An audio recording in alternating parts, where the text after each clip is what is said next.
Check it out. This is a live look here you're about to see of the lobby of the New York Times building where President-elect Donald Trump is upstairs. He's talking with the paper, most recently, according to a New York Times reporter, condemning the alt-right group, the alt-right conference that met here in Washington over the weekend, saying, "I disavow and I condemn," according to this New York Times report. That's President-elect Donald Trump. We're keeping an eye on that meeting. And in the meantime, we're also talking about Republicans reacting fast to the news first reported on this network on Morning Joe, that the president-elect has no plans to pursue email charges against Hillary Clinton.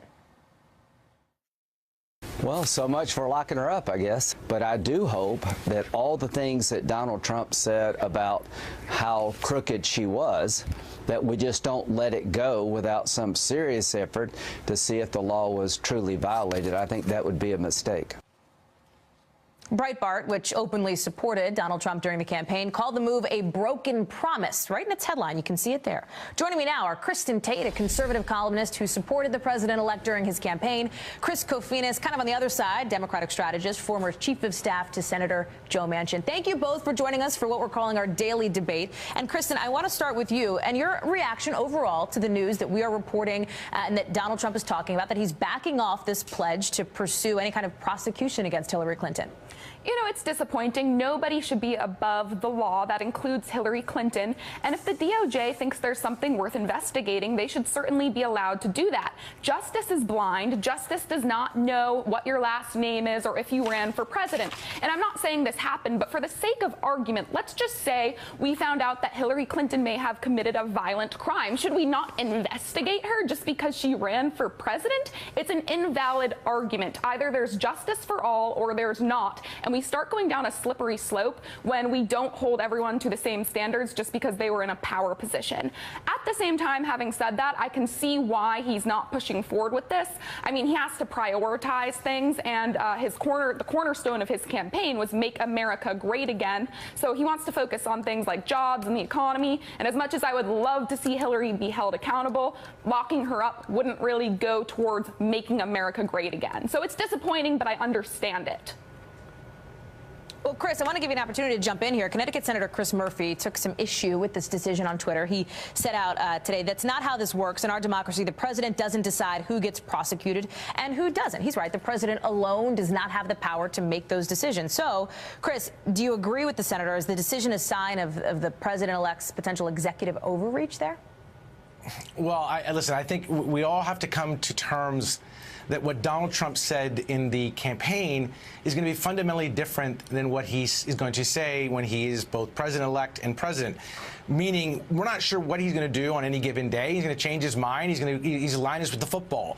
And so I'm not surprised that, a charge, an accusation that was baseless but was used, to kind of, gin up his base at these rallies, he's now walking away from when he's confronted with the reality that it's not possible. And now in terms of whether he proposes it, supports it or not, it's kind of irrelevant because we already saw the investigation. This is an issue that's in the past. And the notion, I think, Trump wants to somehow relitigate this.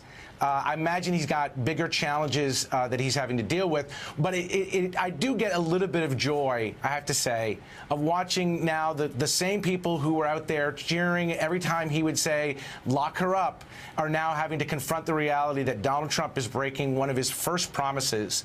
So, I mean, I do get a little joy.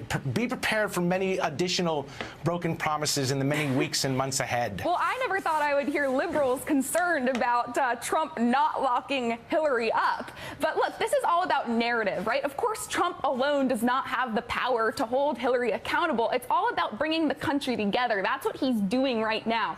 And make no mistake, Donald Trump is going to be a very action and results-oriented president. We know that Trump is going to stick to the fundamental promises of his campaign, which include securing the border, repealing the heart of Obamacare, and getting the economy back on track. That's what his supporters care about. I have no doubt he's gonna do all that, as well as some other miraculous things.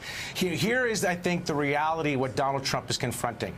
There is the rhetoric of a campaign that you use to convince people that they should support you, and then there is the reality of governing. And the reality of governing actually has to follow certain laws, certain regulations, and it has to pass, in some cases, judicial muster. So he can talk about repealing and replacing Obamacare. He can talk about building a wall. He can talk about Muslim registries. But the reality of the situation is he still has to go through a process. Yeah. We do not live in a dictatorship, as much as Donald Trump may want that sometimes. We do live in a democracy with checks and balances and separation of powers. Guys, I want to continue the conversation. I'm being wrapped and told we have to get to a commercial break. But Kristin and Chris, I would love to have you back for our daily debate. Kristin Tate, Chris Kafinas, thank you very much. We're back after this.